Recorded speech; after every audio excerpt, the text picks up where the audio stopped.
My name's Tina McGrath and I'm a trustee of the Old Bank and Community Larder in Camelford.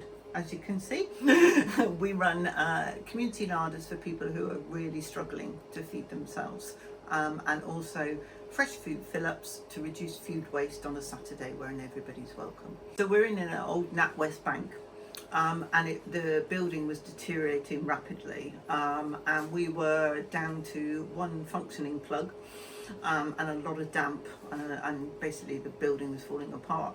So we knew we needed a full refurbishment, and unfortunately when you're applying for grants and everything for capital renovations, they always want to know, well, have you had a survey, have you had, this sort of work to prove what needs to be done.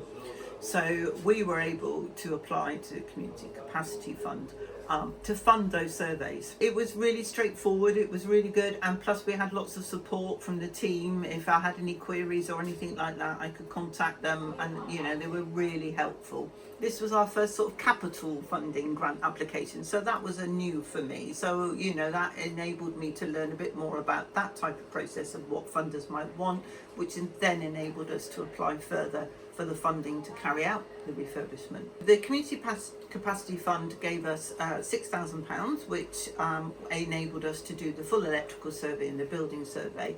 And on the basis of that and the return of what those surveys said, we were able to put forward an application to Cornwall Council for levelling up funding to carry out the refurbishment.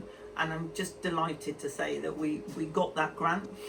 We're at the finishing stages now of refurbing our building and reopening to the public. And so without that initial Community Capacity Fund, we would have been able to get the bigger grant to carry out the work, and we would have had to close because the building was in such a bad state.